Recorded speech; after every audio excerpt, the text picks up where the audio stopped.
चंदरपुर गांव में मान सिंह चौधरी नाम का एक जमींदार रहता है।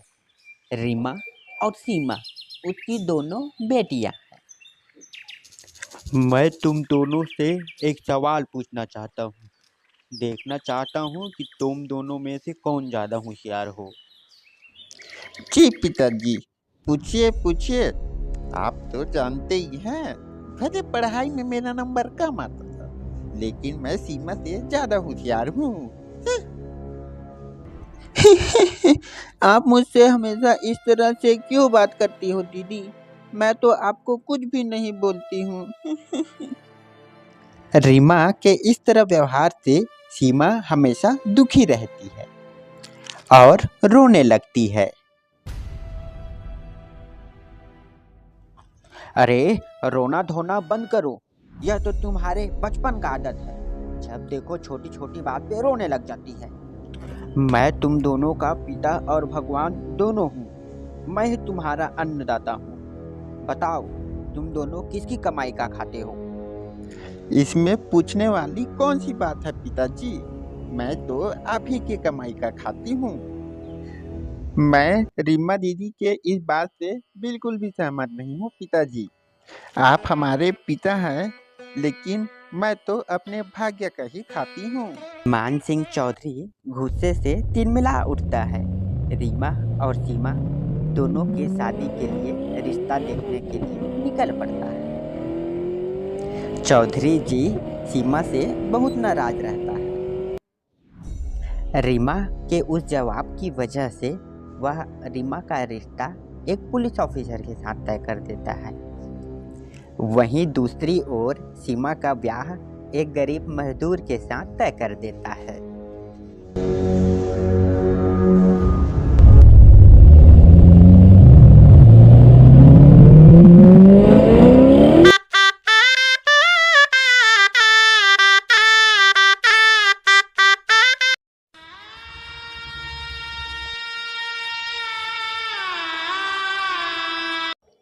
रीमा अच्छे घर में ब्याह होने की वजह से बहुत खुश रहती है। वहीं दूसरी ओर सीमा को 2 वक्त के खाने के लिए भी सोचना पड़ता है। रीमा बचपन से ही खर्चीले स्वभाव की रहती है। वह अपने पति का सारा तनख्वाह अपने गहने, शॉपिंग, कपड़ों में खर्च करती रहती है।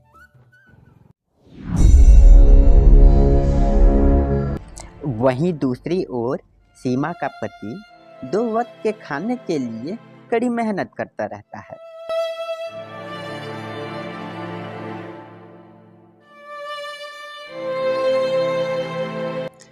आप इतना दिन भर मेहनत करते हो जी, उसके बाद भी हमारे घर खाने के लिए 2 वक्त के लिए अनाज नहीं है। ऐसे में कैसे चलेगा? तुम तो देख ही रही हो भाग्यवान, मैं दिन भर मेहनत करता हूँ, उसके बाद भी 2 वक्त के खाने के लिए तरसना पड़ जा रहा है। आखिर महंगाई ही इतनी हो गई है, अब क्या कर सकता हूँ, तुम ही बताओ।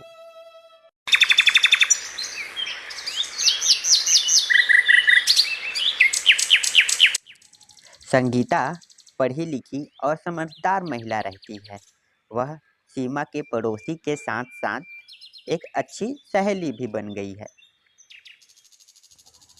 अरे अरे, क्या हुआ सीमा दीदी? आजकल आप बहुत उदास रहती हो और शाम को टहलने के लिए भी नहीं निकलती हो। आखिर क्या बात है?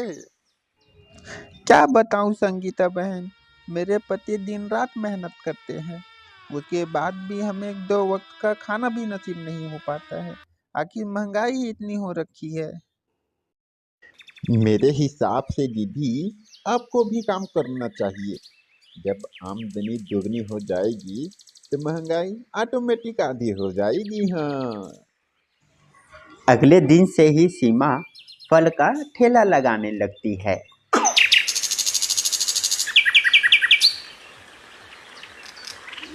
सच्ची लगन और मेहनत की वजह से सीमा का व्यापार बहुत अच्छा चलने लगता है।